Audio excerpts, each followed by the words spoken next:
제 친구 아버지 이야기입니다. 올해 75이신데요. 몇 해 전에 당뇨 진단을 받으셨습니다. 그날 병원에서 돌아오신 그 어른이 밥상 앞에 앉아서 수저를 못 드셨다고 합니다. 아니, 못 드신 게 아니라 안 드셨어요. 당뇨라는 말 한마디에 이제 내 인생 다 끝났구나, 이렇게 생각하신 겁니다. 좋아하시던 고깃국도 마다하시고 밥도 반 공기만 겨우 뜨시고 그렇게 몇 달을 시들시들 보내셨습니다. 그런데 여러분, 이게 가장 안타까운 부분입니다. 그 어른이 무서워하신 그 당뇨라는 병이요, 사실은 우리가 생각하는 것만큼 그렇게 무서운 병이 아닙니다. 오히려 이렇게 겁먹고 잘못 알고 엉뚱하게 관리하는 것이 더 무섭습니다. 오늘 제가 이 이야기를 꺼낸 이유가 바로 여기에 있습니다. 우리 주변에, 우리 가족 중에, 어쩌면 이 영상을 보고 계신 여러분 중에 당뇨라는 말만 들어도 가슴이 철렁 내려앉는 분들이 정말 많으십니다. 그런데요, 당뇨를 제대로 알고 나면 생각이 완전히 바뀝니다. 당뇨는 정상으로 되돌리기가 의외로 쉬운 병입니다. 아주 낮은 단계에서 평생을 잘 관리하면 걸려도 합병증 하나 없이 사실 수 있는 병입니다. 이걸 아는 것이 정말 중요합니다. 자, 오늘 저는 여러분께 당뇨에 대한 진짜 이야기를 처음부터 끝까지 풀어드리려고 합니다. 지금까지 너무 어렵게만 들으셨죠? 인슐린 저항성이 어쩌고, 혈당이 어쩌고. 단어는 많이 들어보셨는데 정작 그게 무슨 뜻인지는 아무도 설명을 안 해줍니다. 오늘은 다릅니다. 우리 몸 안에서 실제로 무슨 일이 벌어지는지 집에 있는 초인종 하나, 공항 게이트 하나로 다 풀어드리겠습니다. 이거 들으시면요, 당뇨가 왜 생기는지, 약은 왜 먹는지, 살은 왜 빼야 하는지, 고기는 먹어도 되는지, 이 모든 게 한 번에 이해가 되실 겁니다. 이건 외워야 하는 지식이 아닙니다. 한 번 원리를 이해하면 평생 까먹지 않는 그런 이야기입니다. 오늘 이 시간 동안 제가 여러분께 알려드릴 내용은 11가지입니다. 첫째, 당뇨가 정말 무서운 병인지 아닌지부터 짚어드리겠습니다. 둘째, 우리가 매일 먹는 밥이 우리 몸에서 어떻게 연료가 되는지 알려드립니다. 셋째, 인슐린이라는 것이 도대체 무슨 일을 하는지 초인종 이야기로 풀어드립니다. 넷째, 살이 찌면 왜 당뇨가 오는지 그 진짜 이유를 알려드립니다. 다섯째, 왜 유독 우리 한국 사람들이 당뇨에 더 잘 걸리는지 그 놀라운 이유를 말씀드립니다. 여섯째, 살을 빼면 정말 당뇨가 사라지는지 알려드리겠습니다. 일곱째, 당뇨 걸리면 채식만 해야 한다는 그 오해를 풀어드립니다. 고기 드셔도 됩니다. 여덟째, 당뇨약 중에 진짜 좋은 약과 나쁜 약을 구별하는 법을 알려드립니다. 아홉째, 그 유명한 공항 게이트 이야기로 당뇨약의 원리를 통째로 이해시켜 드리겠습니다. 열째, 인슐린 주사는 왜 마지막에 쓰는 건지 절대 서두르면 안 되는 이유를 말씀드립니다. 마지막 11째, 당뇨보다 100배 무서운 저혈당 이야기와 우리가 오늘부터 실천할 수 있는 관리법까지 다 알려드리겠습니다. 조금만 시간을 내주십시오. 이 이야기를 끝까지 들으시면 여러분도, 여러분의 가족도 당뇨 앞에서 더는 벌벌 떨지 않게 되실 겁니다. 아는 것이 힘입니다. 그리고 그 힘이 우리 건강을 지킵니다. 자, 그럼 시작하겠습니다. 먼저 가장 중요한 첫 번째 이야기부터 하겠습니다. 당뇨, 정말 무서운 병일까요? 이 질문 저도 참 많이 받았습니다. 당뇨 걸렸다고 하면 다들 얼굴이 하얗게 질립니다. 마치 큰일이라도 난 것처럼요. 그런데 여러분, 제가 한 가지 여쭤보겠습니다. 당뇨 그 자체가 우리를 아프게 하던가요? 곰곰이 생각해 보십시오. 혈당이 조금 높다고 해서 당장 어디가 쑤시고 열이 나고 쓰러지던가요? 아닙니다. 당뇨는 그 자체로는 증상이 거의 없습니다. 이게 바로 고혈압, 당뇨, 고지혈증, 이 세 가지가 똑같이 가진 특징입니다. 이 병들은 자기 자신이 무서운 게 아니에요. 이 병들이 만들어내는 합병증이 무서운 겁니다. 생각해 보세요. 우리가 왜 고혈압을 걱정합니까? 고혈압 자체가 아파서요? 아니죠. 고혈압 때문에 뇌혈관이 터질까봐, 그게 무서운 겁니다. 당뇨도 똑같습니다. 당뇨 그 자체가 아니라 당뇨가 오래 방치됐을 때 눈이 멀고 신장이 망가지고 발을 잘라야 하는 그 합병증이 무서운 겁니다. 그러니까 거꾸로 말하면 이렇습니다. 합병증을 안 만들면 당뇨가 있어도 없는 것과 마찬가지입니다. 서울 아산병원 내분비내과 자료를 봐도 혈당을 잘 관리한 분들은 합병증 없이 평생을 사신 경우가 아주 많습니다. 어떻게 설명드릴까요? 당뇨는 불이 아니라 연기 같은 거예요. 연기가 났을 때 차분히 환기시키면 아무 일도 안 일어납니다. 그런데 연기가 났는데 무서워서 도망만 다니면 그 사이에 불이 번지는 겁니다. 실제로 발을 자르고 투석을 받는 그 안타까운 분들은요, 처음에 당뇨를 알았을 때 제대로 관리를 안 하신 분들입니다. 무서워서 밥을 굶거나 반대로 에라 모르겠다 하고 더 막 드시거나 둘 중 하나입니다. 둘 다 잘못된 길입니다. 당뇨는 협박할 병이 아니라 친구처럼 데리고 평생 잘 다독이며 가는 병입니다. 자, 그래서 우리가 기억할 첫 번째 핵심은 이겁니다. 당뇨가 무서운 게 아니라 관리 안 한 당뇨의 합병증이 무섭다. 아주 낮은 단계에서 잘 관리하면 걸려도 아무 합병증 없이 평생 갈 수 있다. 이것만 마음에 새기셔도 오늘 절반은 성공입니다. 그리고 한 가지 부탁이 있습니다.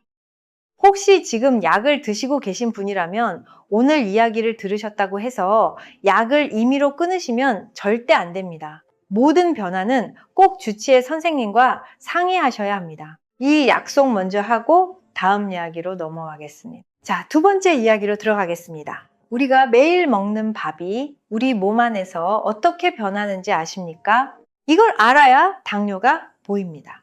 우리가 밥을 한술 뜨면요, 그 밥이 그대로 몸에 쌓이는 게 아닙니다. 밥, 그러니까 탄수화물은 우리 뱃속에서 잘게 쪼개집니다. 마치 큰 떡을 손으로 자꾸 떼어내듯이요. 그렇게 끝까지 쪼개지면 마지막에 아주 작은 알갱이가 됩니다. 그 알갱이 이름이 바로 포도당입니다. 여러분, 포도당이라는 말 많이 들어보셨죠? 바로 이겁니다. 밥이 쪼개져서 된 작은 단이 그게 포도당이에요. 이 포도당이 되어야 비로소 우리 핏줄 속으로 들어올 수 있습니다.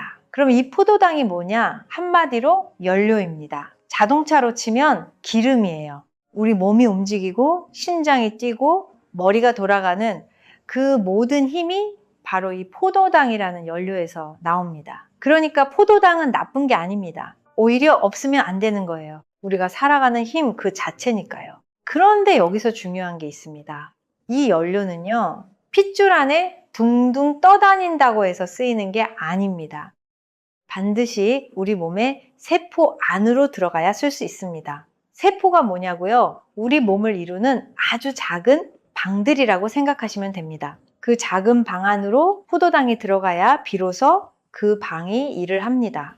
핏줄 밖에서는 아무리 연료가 많아도 소용이 없어요. 집 앞에 기름통을 잔뜩 쌓아놔도 그 기름이 자동차 안으로 안 들어가면 차가 못 가는 것과 똑같습니다. 그럼 우리 몸에서 이 포도당을 제일 많이 받아서 일하는 곳이 어디일까요? 바로 근육입니다. 근육이 우리 몸에서 제일 부지런히 일하는 일꾼이에요. 그리고 포도당을 제일 많이 저장해 두는 곳은 지방, 그러니까 살입니다. 자, 여기까지 따라오고 계시죠? 밥이 포도당이 되고 포도당이 핏줄로 들어오고 그 포도당이 근육 같은 세포 안으로 들어가야 비로소 쓰인다. 이게 두 번째 핵심입니다. 참 쉽죠? 자, 이제 세 번째 가장 재밌는 이야기입니다. 인슐린이라는 게 도대체 뭘 하는 녀석인지 알려드리겠습니다. 아까 말씀드렸죠? 포도당이 세포라는 작은 방 안으로 들어가야 쓰인다고요. 그런데 이 포도당이 그냥 벽을 뚫고 쑥 들어가는 게 아닙니다. 반드시 정해진 문으로 들어가야 합니다. 세포마다 포도당이 드나드는 문이 있어요. 여러분이 친구 집에 놀러 가도 대문으로 들어가시죠? 담 넘어서 안 들어가시잖아요. 포도당도 똑같습니다. 세포의 문으로 얌전히 들어갑니다. 그런데 이 문은요, 평소에 꽉 닫혀 있습니다. 누가 열어줘야 열려요. 그럼 누가 열어주느냐? 바로 여기서 인슐린이 등장합니다. 인슐린은 그 문에 달린 초인종을 누르는 녀석이에요. 한번 떠올려 보십시오. 핏줄 속에 포도당이 잔뜩 들어왔어요. 그럼 인슐린이 돌아다니다가 지금 포도당이 많이 들어왔네 하면서 세포의 초인종을 누릅니다. 띵동. 그러면 세포가 포도당 왔구나 하면서 문을 활짝 열어줍니다. 그렇게 포도당이 방 안으로 쏙 들어가서 연료로 쓰이는 겁니다. 자, 정리하면 이렇습니다. 포도당이 드나드는 문이 있고 그 문을 여는 초인종을 누르는 게 인슐린이다. 인슐린이 띵동 눌러줘야 문이 열리고 그래야 포도당이 들어간다. 이게 세 번째 핵심입니다. 이 초인종 이야기 꼭 기억하세요. 이거 하나만 알면 당뇨의 절반은 이해한 겁니다. 정말입니다. 그럼 이제 자연스럽게 네 번째 이야기로 넘어가겠습니다. 살이 찌면 왜 당뇨가 오는 걸까요? 이게 핵심 중에 핵심입니다. 자, 우리 몸에 살이 찐다는 건 세포라는 그 작은 방 안에 지방이 그득그득 들어찬다는 뜻입니다. 그런데 신기한 일이 벌어집니다. 세포 안에 지방이 너무 많아지면요. 아까 그 초인종 소리가 잘 안 들리기 시작합니다. 인슐린이 밖에서 아무리 띵동띵동 눌러도 방 안에 짐이 너무 많이 쌓여서 그 소리가 묻혀버리는 거예요. 소리가 작아지거나 아예 안 들리게 됩니다. 그럼 밖에 있는 인슐린은 어떻겠습니까? 답답하겠죠. 분명히 눌렀는데 문이 안 열려요. 야, 문 열어, 포도당 왔다고 이렇게 외쳐도 세포가 못 듣습니다. 그러면 우리 몸은 인슐린을 더 많이 내보냅니다. 한 명으로 안 되니까 10명을 보내요. 다 같이 초인종을 꾹꾹 더 세게 누릅니다. 그렇게 한참을 누르면 그제야 세포가 왔어 하면서 뒤늦게 문을 엽니다. 바로 이 상태를 인슐린 저항성이라고 부릅니다.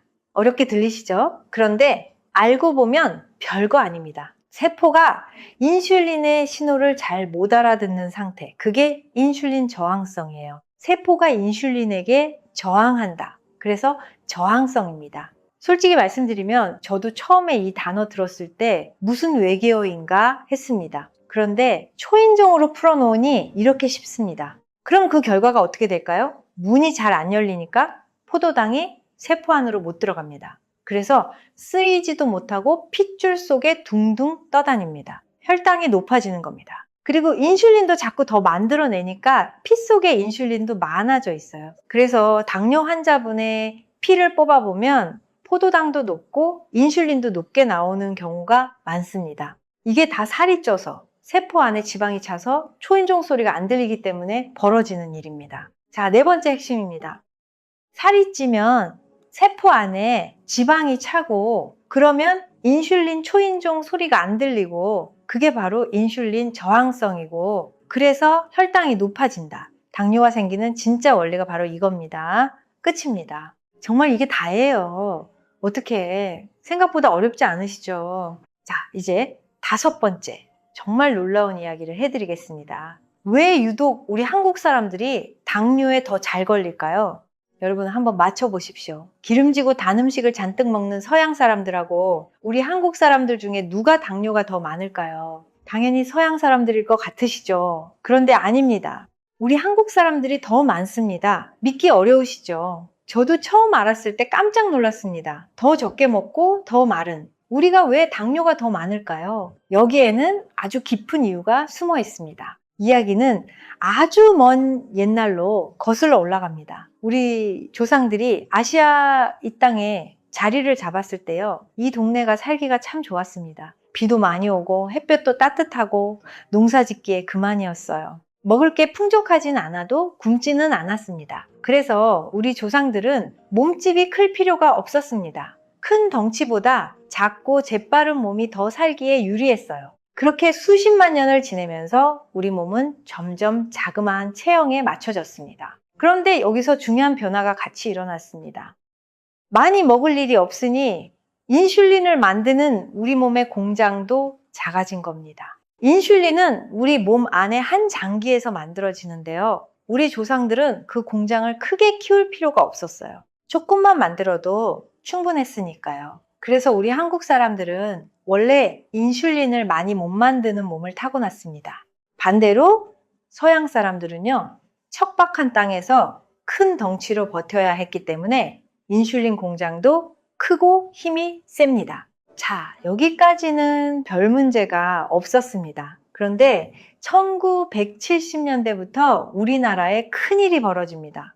살림이 좋아지면서 갑자기 잘 먹기 시작한 거예요. 밥도 배불리, 간식도, 야식도, 단 것, 짠 것 다 먹기 시작했습니다. 우리 조상들이 수십만 년 동안 한 번도 겪어보지 못한 양을 갑자기 먹은 겁니다. 그러니 작은 인슐린 공장이 견디질 못합니다. 밥 먹을 때마다 초인종 누르러 가야 하는데 또 먹고 또 먹으니 야, 지금 도대체 몇 번을 먹는 거야. 이렇게 되는 거죠. 게다가 그렇게 많이 먹어도 우리 근육은 그걸 다 받아줄 만큼 크지가 않습니다. 유전적으로 자그마한 체형이니까요. 서양 사람처럼 먹는데 받아줄 그릇은 작은 겁니다. 그러니 포도당이 갈 곳이 없어서 피 속에 넘쳐납니다. 인슐린 공장에 더 만들라고 다그쳐도 원래 작은 공장이라 그만큼을 못 만들어요. 그래서 우리 한국 사람들이 당뇨에 더 잘 걸리는 겁니다. 자, 5번째 핵심입니다. 우리 한국 사람은 원래 인슐린을 많이 못 만드는 작은 몸을 타고났는데 갑자기 서양 사람처럼 많이 먹으니 공장이 못 버틴다. 그래서 적게 먹어도 당뇨가 잘 온다. 우리 몸의 역사를 알면 왜 우리가 음식 조절이 중요한지가 확 와닿으시죠? 그렇다면 여기서 희망적인 질문 하나가 생깁니다. 6번째 이야기입니다. 살을 빼면 정말 당뇨가 사라질까요? 다행히 방법이 있습니다. 그리고 그 답은 네, 그렇습니다. 살을 빼면 당뇨가 좋아집니다. 아까 그 초인종 이야기를 다시 떠올려 보십시오. 살이 쪄서 세포 안에 지방이 차니까 초인종 소리가 안 들렸다고 했죠. 그럼 살을 빼면 어떻게 될까요? 세포 안에 찼던 지방이 빠집니다. 그러면 묻혀있던 초인종 소리가 다시 또렷하게 들리기 시작합니다. 인슐린이 띵동 누르면 세포가 왔구나 하고 문을 척척 열어줍니다. 그래서 살이 쪄서 당뇨가 온 분들은요, 살을 빼면 당뇨가 거짓말처럼 좋아지는 경우가 많습니다. 삼성 서울병원 내분비내과 자료를 봐도 초기 당뇨에서 체중을 줄인 분들이 혈당이 정상 범위로 돌아온 사례가 적지 않습니다. 이건 정말 좋은 소식입니다. 당뇨가 한 번 걸리면 끝이다. 평생 못 고친다. 이렇게 알고 계셨다면 오늘 그 생각을 바꾸십시오. 특히 초기일수록 살을 빼는 것 하나만으로도 큰 변화가 옵니다.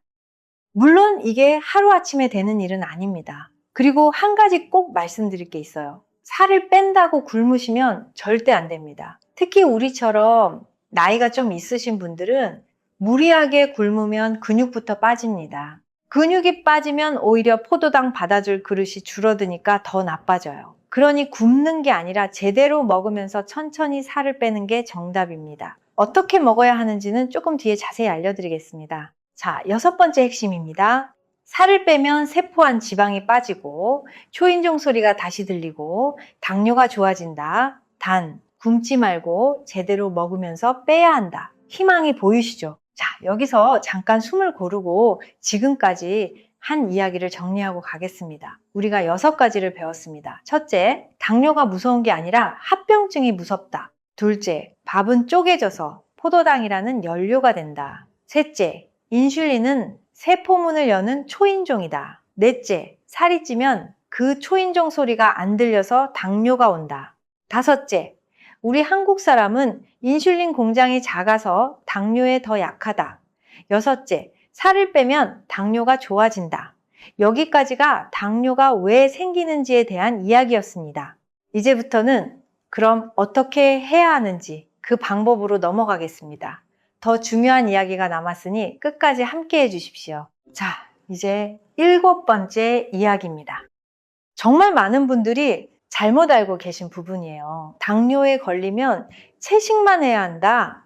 고기는 입에도 대면 안 된다. 이렇게 알고 계시죠. 그런데요, 완전히 잘못 알고 계신 겁니다. 당뇨 환자분일수록 오히려 고기를 드셔야 합니다. 네, 제대로 들으셨습니다. 고기 드세요? 놀라셨죠? 저도 이걸 처음 제대로 알았을 때 좀 놀랐습니다. 자, 왜 그런지 차근차근 설명드리겠습니다. 아까 우리가 뭘 배웠습니까? 밥.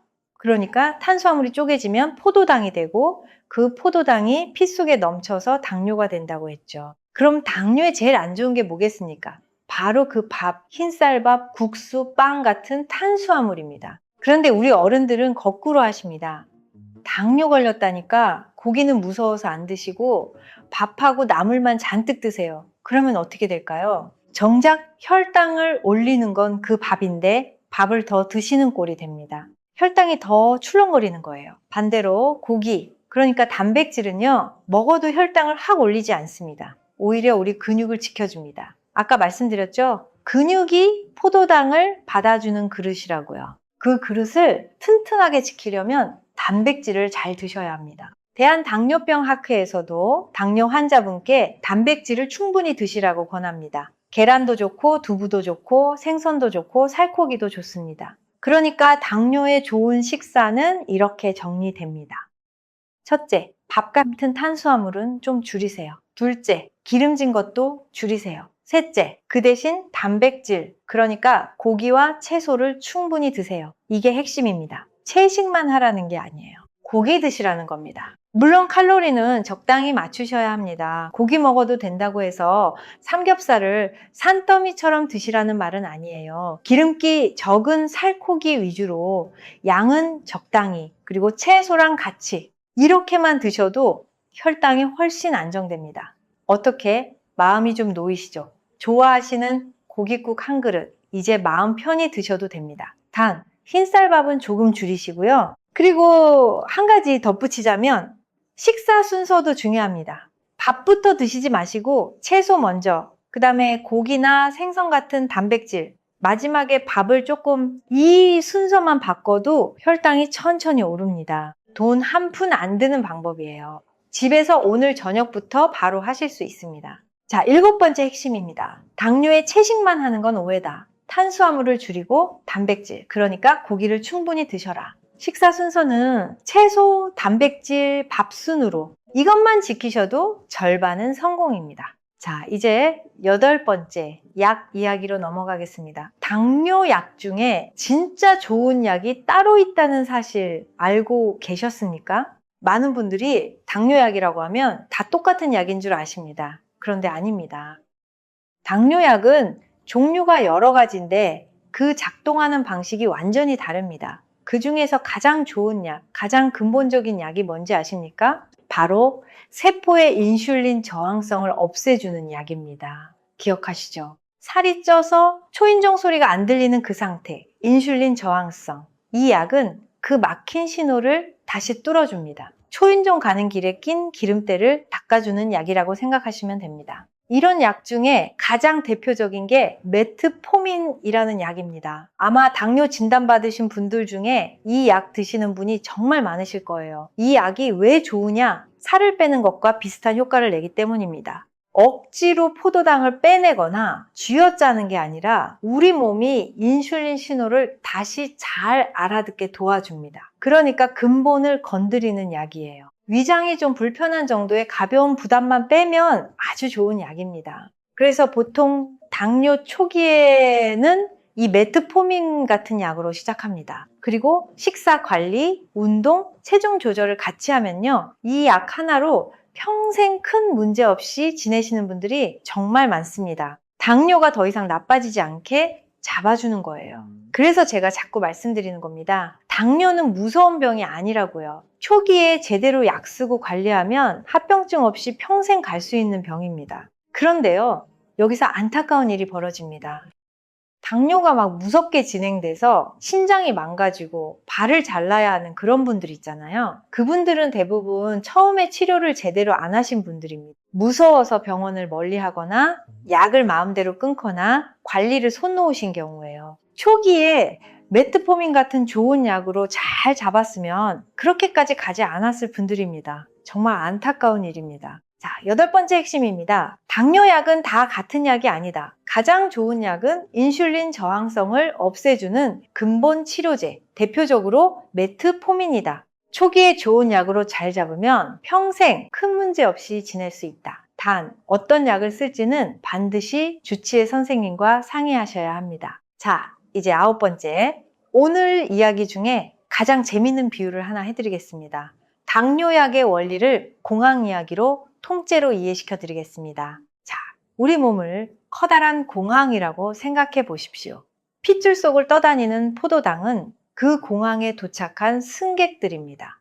이 승객들은 비행기를 타고 떠나야 합니다. 여기서 비행기는 우리 근육이에요. 승객이 비행기를 타고 떠나야, 그러니까 포도당이 근육 안으로 들어가야 일이 제대로 돌아갑니다. 그럼 승객들이 비행기를 타려면 뭘 통과해야 하죠? 바로 게이트, 탑승구입니다. 이 게이트가 아까 말씀드린 세포의 문이에요. 그리고 그 게이트를 열어주는 직원이 바로 인슐린입니다. 자, 건강한 사람의 공항은요, 게이트가 활짝활짝 열려 있습니다. 승객들이 도착하면 2~3시간 만에 비행기 타고 쏙쏙 떠납니다. 아주 잘 돌아가는 공항이에요. 그런데 인슐린 저항성이 생기면 어떻게 될까요? 게이트 직원이 출근을 잘 안 합니다.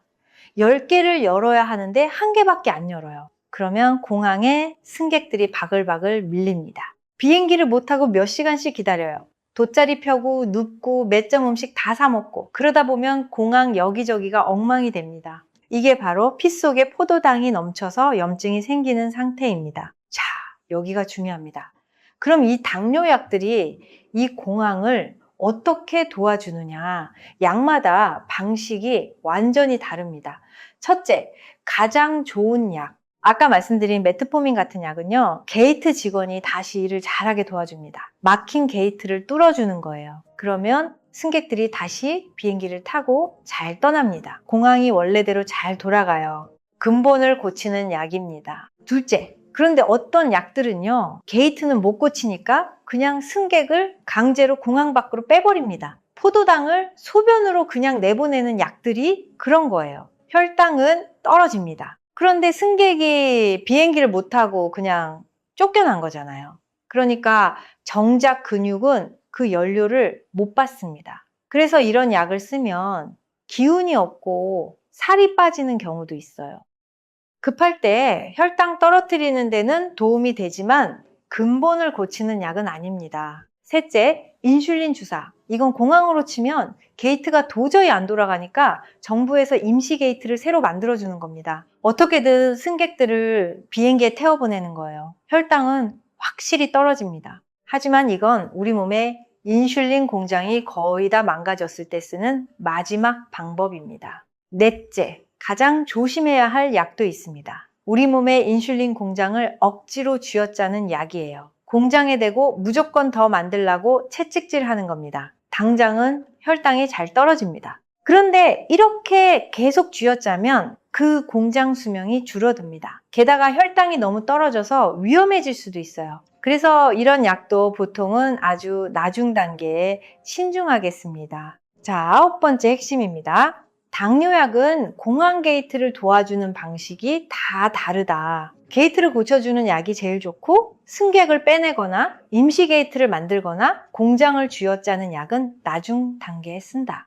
이 원리만 알면 내가 먹는 약이 어떤 약인지 짐작이 가시죠. 물론 내 약이 무엇인지는 꼭 주치의 선생님께 여쭤보십시오. 자, 이제 10번째입니다. 인슐린 주사는 왜 절대 서두르면 안 되는지 말씀드리겠습니다. 방금 말씀드렸죠? 인슐린 주사는 우리 몸의 공장이 거의 망가졌을 때 쓰는 마지막 방법이라고요. 그러니까 인슐린 주사를 맞는다는 건 이제 내 공장은 그만 쉬어라.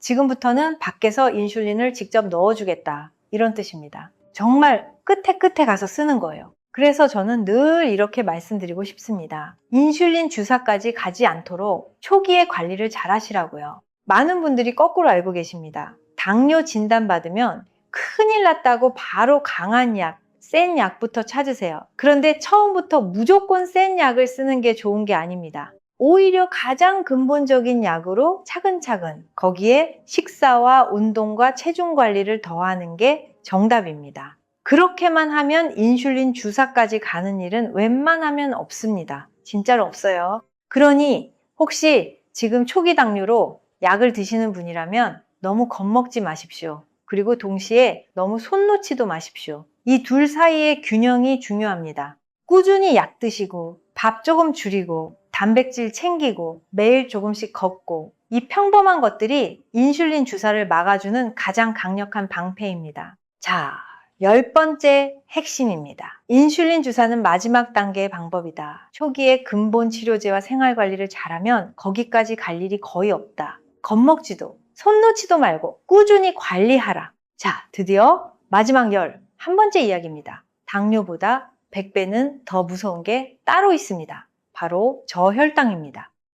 또 하나 꼭 알아두셔야 할 게 있습니다. 우리가 지금까지 혈당이 높은 게 문제라고 했죠. 그런데 혈당이 너무 낮아지는 것, 저혈당은 훨씬 더 위험합니다. 혈당이 높으면 서서히 오래 시간을 두고 몸을 상하게 하지만 저혈당은 그 자리에서 당장 위험해질 수 있어요. 식은땀이 나고 손이 떨리고 정신이 아득해지고 심하면 쓰러집니다. 특히 아까 말씀드린 인슐린 주사나 공장을 쥐어짜는 약을 쓰시는 분들이 이 저혈당을 조심하셔야 합니다. 그래서 이런 약을 드시는 분들은요, 늘 사탕이나 주스 같은 걸 가까이 두셔야 합니다. 몸이 떨리고 식은땀이 나면 바로 단 것을 드셔야 해요. 이건 정말 생명과 직결된 이야기입니다. 그러니 약을 마음대로 늘리거나 끼니를 거르면서 약만 드시거나 하면 절대 안 됩니다. 모든 건 주치의 선생님과 상의해서 정해야 합니다. 자, 여기서 한 분의 이야기를 들려드리겠습니다.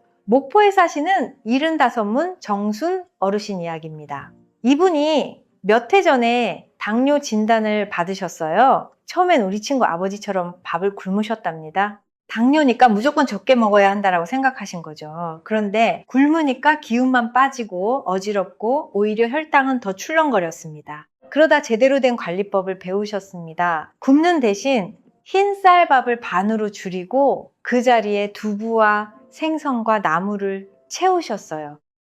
식사 순서도 채소부터 드시고요. 그리고 매일 아침 저녁으로 동네를 30분씩 천천히 걸으셨습니다. 돈 한 푼 안 드는 방법이었죠. 주치의 선생님과 상의해서 드시던 약도 꾸준히 챙기셨고요. 그렇게 몇 달이 지나자 어떻게 됐을까요? 혈당이 차분하게 내려앉았습니다. 기운도 돌아오고 얼굴빛도 환해지셨어요. 요즘은 손주들이 놀러 오면 직접 밥상을 차려주신다고 합니다. 손주들이랑 동네 공원도 같이 걷고요. 당뇨 진단받던 날 수저도 못 드시던 그 어른이 이제는 누구보다 건강하게 지내십니다. 문정순 어르신이 그러시더랍니다. 이렇게 간단할 줄 알았으면 그때 그렇게 안 무서워했을 텐데 하고요. 자, 11번째 핵심입니다. 당뇨보다 저혈당이 더 위험할 수 있다. 굶지 말고 제대로 먹고 매일 걷고 약은 주치의와 상의해서 꾸준히 이 평범한 관리가 우리를 지켜줍니다. 자, 여기까지가 당뇨의 큰 원리였습니다. 그런데 여러분, 이대로 끝내면 섭섭하시죠? 이제부터는 우리가 생활 속에서 바로 써먹을 수 있는 실천 이야기를 몇 가지 더 해드리겠습니다. 이 부분이 어쩌면 더 중요할 수도 있어요. 먼저, 당뇨가 오기 전에 몸이 보내는 신호 이야기입니다. 당뇨는 어느 날 갑자기 뚝 떨어지는 병이 아닙니다. 오기 전에 우리 몸이 조용히 신호를 보냅니다. 혹시 요즘 이런 적 없으십니까? 밥을 먹었는데도 금방 또 배가 고프다. 이상하게 목이 자주 마르다. 화장실을 전보다 자주 가게 된다. 밤에 자다가 소변 때문에 자꾸 깬다. 팔다리가 까닭없이 저리다. 상처가 나면 예전보다 더디게 아문다. 이런 신호들이 하나둘 보이기 시작하면 우리 몸에 인슐린 공장이 슬슬 지쳐가고 있다는 뜻일 수 있습니다. 여기서 정말 중요한 말씀을 드리겠습니다. 이 단계, 그러니까 당뇨가 오기 직전의 단계를 당뇨 전 단계라고 부릅니다. 그런데 이 시기가 바로 황금 같은 기회입니다. 이때 식사를 조절하고 살을 조금 빼고 걷기 시작하면요, 당뇨로 넘어가지 않고 그냥 정상으로 돌아갈 수 있습니다. 서울 아산병원 자료를 봐도 당뇨 전 단계에서 생활을 바꾼 분들의 상당수가 당뇨로 진행하지 않았습니다. 그러니 혹시 위 신호들이 떠오르신다면 무서워하실 게 아니라 오히려 기회라고 생각하십시오. 지금 잡으면 됩니다. 자, 다음으로 병원에서 받은 검사 수치 어떻게 읽는지 알려드리겠습니다. 혈당 검사하면 숫자가 나오죠. 그게 무슨 뜻인지 몰라서 답답하셨을 겁니다. 크게 두 가지만 기억하시면 됩니다. 하나는 공복혈당입니다. 아침에 굶고 평혈당이에요. 이게 100 정도면 안심, 조금 넘으면 주의, 더 높으면 당뇨를 의심합니다. 또 하나는 당화혈색소라는 수치입니다. 이건 지난 2-3달 동안 내 혈당이 평균적으로 어땠는지를 보여주는 숫자예요. 이 당화혈색소가 왜 좋은 검사냐면요, 그날 하루 컨디션에 안 속거든요. 어떤 분들은 검사 전날만 바짝 굶어서 공복혈당을 낮추려고 하십니다. 그런데 당화혈색소는 못 속입니다. 지난 석 달 평균이니까요. 그러니 이 숫자가 진짜 내 관리 성적표라고 보시면 됩니다. 이 숫자가 조금씩 내려가면 아, 내가 관리를 잘하고 있구나 하고 안심하시면 됩니다. 반대로 자꾸 올라가면 식사와 운동을 다시 점검하셔야 한다는 신호예요. 복잡하게 생각하지 마십시오. 공복혈당과 당화혈색소 이 두 가지만 챙기시면 됩니다. 자, 이제 생활 속에 숨어있는 함정들을 짚어드리겠습니다. 우리가 좋다고 생각하고 하는 행동 중에 사실 혈당에 안 좋은 것들이 꽤 많습니다. 첫 번째 함정, 과일입니다. 몸에 좋다고 과일을 한 접시 가득 드시는 분들 많으시죠? 그런데 과일에는 단맛, 그러니까 당이 생각보다 많습니다. 특히 잘 익고 단 과일을 한꺼번에 많이 드시면 혈당이 훌쩍 오릅니다. 과일이 나쁘다는 게 아니에요. 적당히 조금씩 드시라는 겁니다. 밥 대신 과일을 산더미처럼 드시는 건 오히려 손해입니다. 두 번째 함정, 마시는 음료입니다. 무가당이라고 적혀 있어도 안심하시면 안 됩니다. 그리고 건강에 좋다는 즙이나 달콤한 음료도 결국 당이 들어있는 경우가 많아요. 우리 몸에 제일 좋은 건 그냥 맹물입니다. 목마르실 때 달콤한 음료 대신 물 한 잔, 이 작은 습관 하나가 큰 차이를 만듭니다. 세 번째 함정, 운동을 너무 몰아서 하는 겁니다.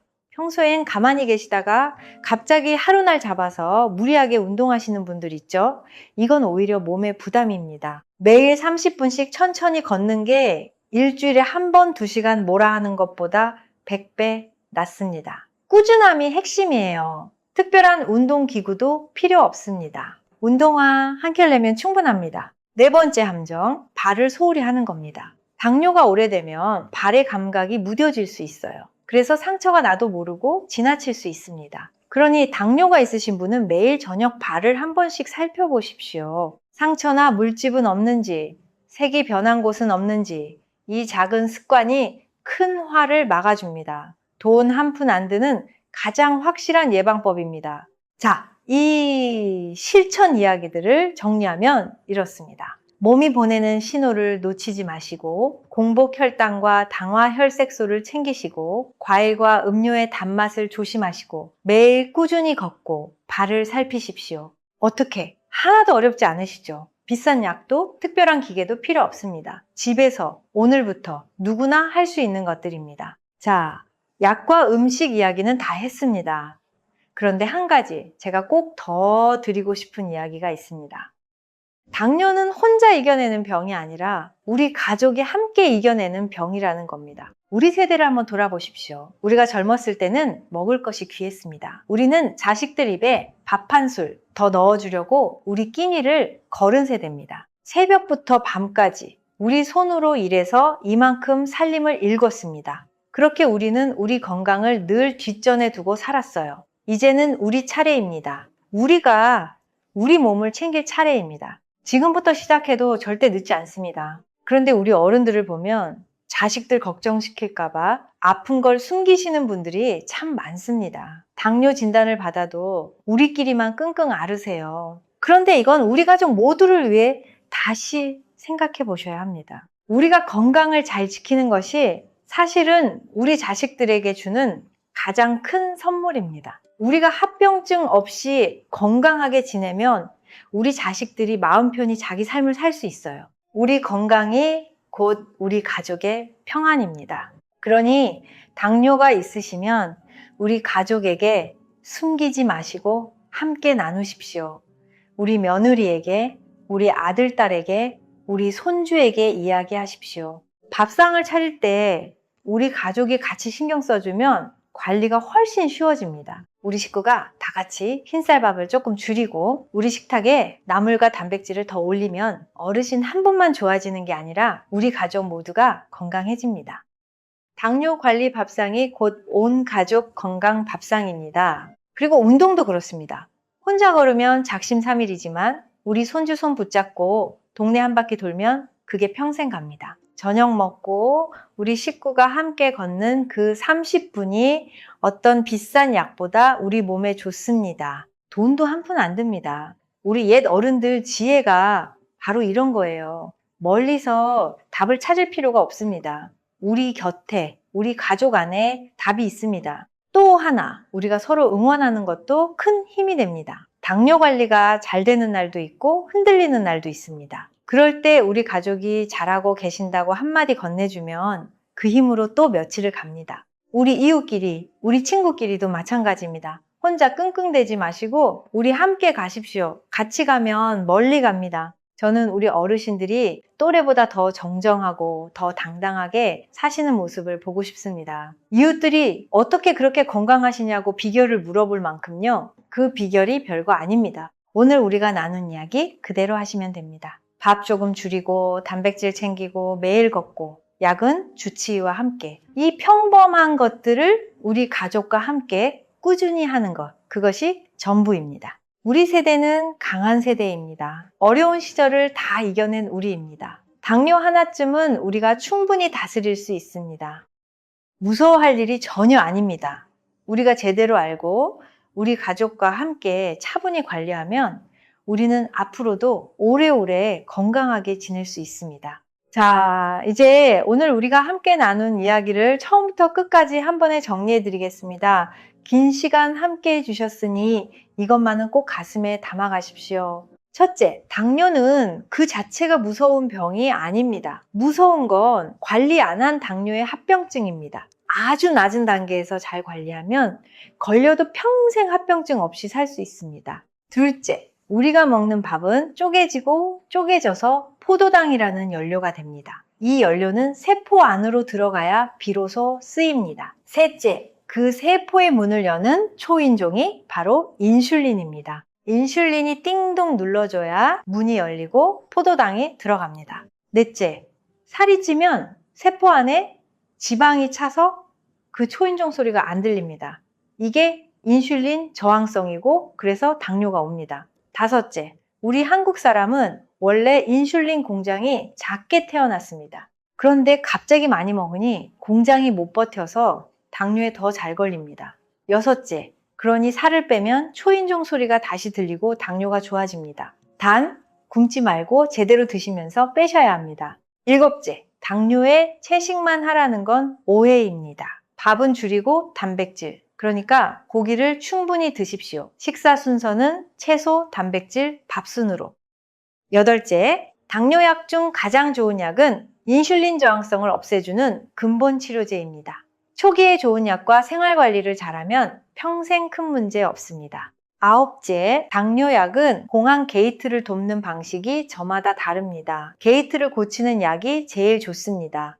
열째, 인슐린 주사는 마지막 단계의 방법입니다. 초기에 잘 관리하면 거기까지 갈 일이 거의 없습니다. 겁먹지도 손 놓지도 마십시오. 11째, 당뇨보다 저혈당이 더 위험할 수 있습니다. 굶지 말고 제대로 먹고 매일 걷고 약은 주치의와 상의해서 꾸준히 드십시오. 그리고 몸이 보내는 신호를 살피고 검사 수치를 챙기고 과일과 음료를 조심하고 매일 발을 들여다보십시오. 자, 이 많은 이야기를 딱 3가지로만 줄여드리겠습니다. 복잡하면 이것만 기억하세요. 하나, 당뇨는 무섭지 않다. 합병증이 무섭다. 둘, 굶지 말고 밥은 줄이고 단백질은 챙기며 매일 걸어라. 셋, 약은 절대 마음대로 끊지 말고 주치의와 함께 가라. 이 3가지면 충분합니다. 여러분, 오늘 이 긴 이야기를 끝까지 들어주셔서 진심으로 고맙습니다. 처음에 말씀드린 그 친구 아버지, 75 어른 기억하시죠?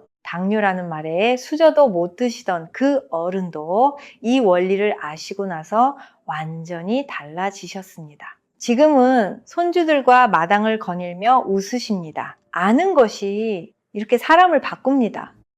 우리 여러분도 그렇게 되실 수 있습니다. 당뇨는 우리가 데리고 평생 잘 다독이며 가는 그런 친구 같은 병입니다. 무서워하지 마시고 그렇다고 손 놓지도 마시고 오늘 배운 대로 차분히 관리하십시오. 그러면 손주 결혼식까지, 아니 그 너머까지 자식들에게 짐되지 않고 당당하게 건강을 지키실 수 있습니다. 우리 함께라면 충분히 할 수 있습니다. 오늘 이 이야기가 조금이라도 도움이 되셨다면 구독과 좋아요 한번 눌러주시면 큰 힘이 됩니다. 여러분이 눌러주시는 그 한 번이 같은 고민을 안고 계신 다른 어르신들께도 이 소중한 정보가 닿게 해줍니다. 그리고 오늘 이 영상을 당뇨로 마음 졸이고 계신 우리 가족이나 이웃분께도 살며시 전해주십시오. 그 한 번의 나눔이 누군가의 건강을 지킬 수 있습니다. 댓글로 여러분의 경험이나 궁금한 점도 편하게 남겨주시면